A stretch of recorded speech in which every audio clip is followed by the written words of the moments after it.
Subscribe कीजिए हिंदी बोलेगी channel को और दबा दीजिए इस घंटे को मजेदार और ज्ञानवर्धक वीडियो सबसे पहले देखने के लिए।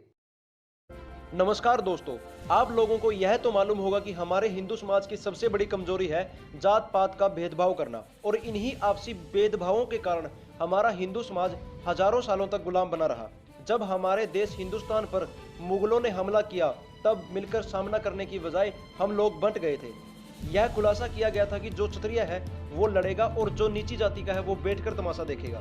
जिन लोगों को हम नीची जाति का कहकर अपमानित करते रहे, चमार कहकर संबोधित करते रहे, और यहाँ तक कि हमारे पूर्वज जिन लोगों को छूने से भी कतराते थे, असल में वो लोग चंवर वंश के क्षत्रिय हैं। इस बात का खुलासा डॉक्टर विजय सोनकर ने अपनी एक पुस्तक में किया था।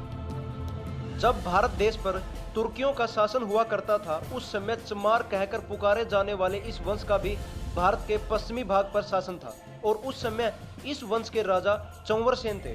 आजकल जिन लोगों को चमार और नीची जाति का कहकर संबोधित किया जाता है, इतिहास में उन्हें कभी ऐसे संबोधित नहीं किया जाता था। प्राचीन काल में ना तो चमार शब्द पाया जाता है और ना ही इस नाम से कोई जाति थी। चमार शब्द का प्रयोग सबसे पहले सिकंदर लोदी ने किया था। मुस्लिम लोग जब हिंदुओं पर दबाव डाल रहे थे और हिंदू धर्म पर अत्याचार कर रहे थे, तब चमार कहलाने वाले इन्हीं लोगों ने सबसे पहले मुस्लिम लोगों को करारा जवाब दिया था और उनके खिलाफ आवाज उठाई थी।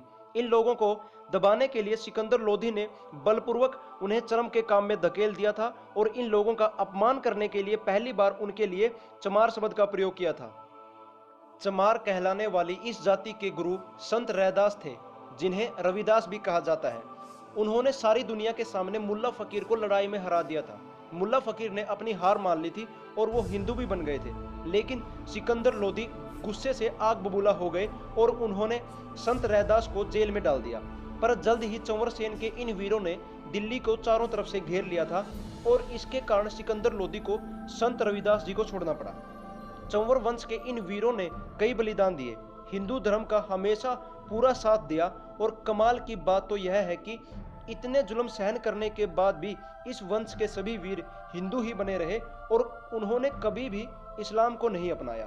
और हम हिंदुओं को अपने लोगों से ज्यादा भरोसा अंग्रेजों पर था, जिन्होंने झूठ बोलकर हमारे ही भाइयों को अछूत बना दिया। अगर हमारा हिंदू समाज आज टिका हुआ है तो उसमें बहुत बड़ा हाथ चंवर वंश के वीरों का है, जिन्होंने नीच कहलाना पसंद किया, दूसरों के नीचे काम करना पसंद किया, पर इस्लाम धर्म को कभी नहीं अपनाया। यह सब जानने के बाद तो आप लोगों को यकीन हो जाना चाहिए कि हमारे समाज के बीच में कोई भी चमार, कोई भी नीच और कोई भी अछूत नहीं है। हम सब एक जैसे हैं और एक ही रहेंगे। दोस्तों, उम्मीद करता हूं कि आप लोगों को हमारी यह सच्चाई पर आधारित वीडियो पसंद आई होगी, तो इसलिए हमारे चंवर वंश के वीर भाइयों के लिए इस वीडियो को ज्यादा से ज्यादा शेयर करें और लाइक करें। जय भीम, जय भारत।